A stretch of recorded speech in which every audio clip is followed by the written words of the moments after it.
Assalamualaikum warahmatullahi wabarakatuh. Bertemu kembali di pembelajaran sejarah. Kali ini materinya tentang sistem dan struktur politik ekonomi masa demokrasi liberal atau demokrasi parlementer.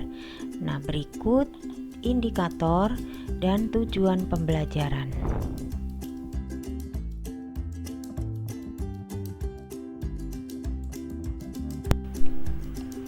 Pembahasan pertama adalah sistem dan struktur politik ekonomi masa demokrasi liberal atau parlementer 1950 sampai 1959. Pada tahun 1950, setelah kembalinya negara Indonesia ke bentuk negara kesatuan yang sebelumnya berbentuk RIS, Indonesia menggunakan UUDS 1950. Sistem pemerintahan negara menurut UUDS 1950 adalah sistem parlementer. Menurut sistem parlementer, kabinet disusun menurut perimbangan kekuatan kepartaian dalam parlemen dan sewaktu-waktu dapat dijatuhkan oleh wakil-wakil partai dalam parlemen. Salah satu ciri yang nampak dari demokrasi parlementer adalah seringnya terjadi pergantian kabinet. Ini disebabkan adanya perbedaan kepentingan antar partai. Jadi, pada masa demokrasi parlementer terdapat 7 kali pergantian kabinet. Berikut kabinet-kabinet pada masa demokrasi parlementer. Kabinet Natsir. Nah, Kabinet Natsir ini berlangsung 7 September 1950 sampai 21 Maret 51. Keberhasilan Kabinet Natsir ini antara lain Indonesia masuk menjadi anggota PBB, kemudian mengadakan perundingan dengan Belanda, masalah Irian Barat, juga adanya Sumitra Plan yang mengubah ekonomi kolonial ke ekonomi nasional. Nah, program-program pokoknya antara lain menggiatkan usaha keamanan dan ketentraman, menyempurnakan organisasi perang, mengembangkan dan memperkuat ekonomi rakyat, serta memperjuangkan masalah Irian Barat. Kabinet Sukiman. Kabinet Sukiman berlangsung 27 April 51 sampai 3 April 52. Nah, berikut program pokok dari Kabinet Sukiman.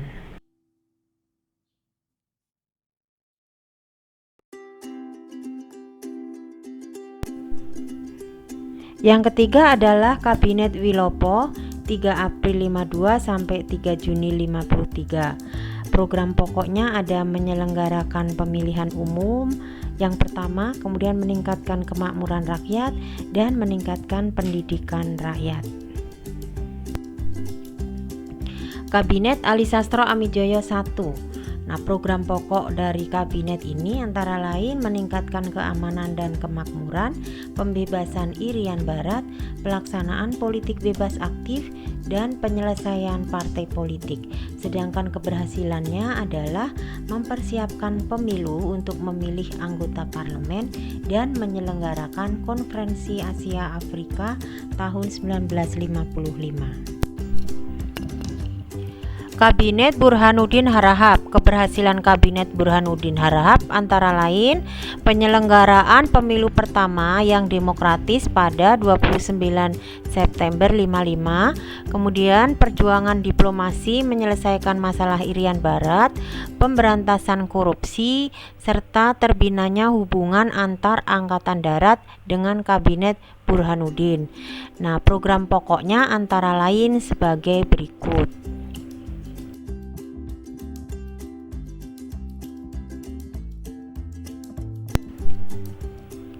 Kabinet Ali Sastro Amijoyo II.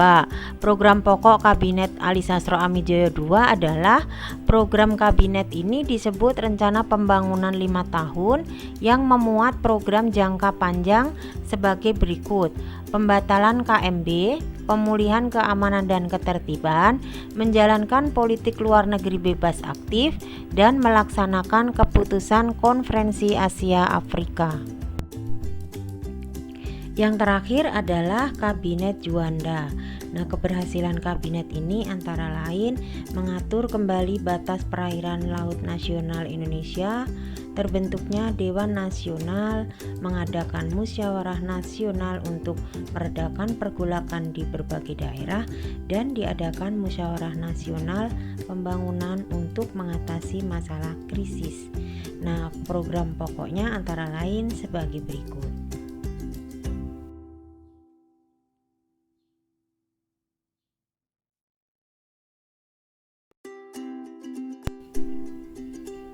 Pembahasan selanjutnya adalah sistem kepartean dan pemilu pertama. Nah, untuk sistem kepartean, bahwa pada masa demokrasi liberal atau parlementer ini banyak berdiri partai politik. Antara lain ada Masyumi, PNI, PSI, PKI, Parkindo, dan lain-lain. Nah, kemudian pemilu pertama berhasil dilaksanakan pada masa demokrasi ini. Pemilu pertama bertujuan untuk memilih wakil-wakil rakyat yang akan duduk dalam parlemen dan dewan konstituante. Pemilu pertama dilaksanakan 2 tahap. Tahap pertama memilih anggota parlemen, tahap kedua memilih anggota dewan konstituante.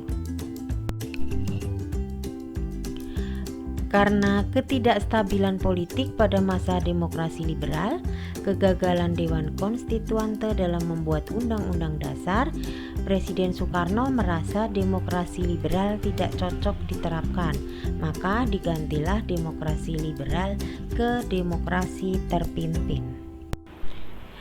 Demikian materi tentang perkembangan politik ekonomi masa demokrasi parlementer. Apabila ada kekurangan, silahkan memberikan kritik di kolom komentar. Jangan lupa subscribe, like, dan share.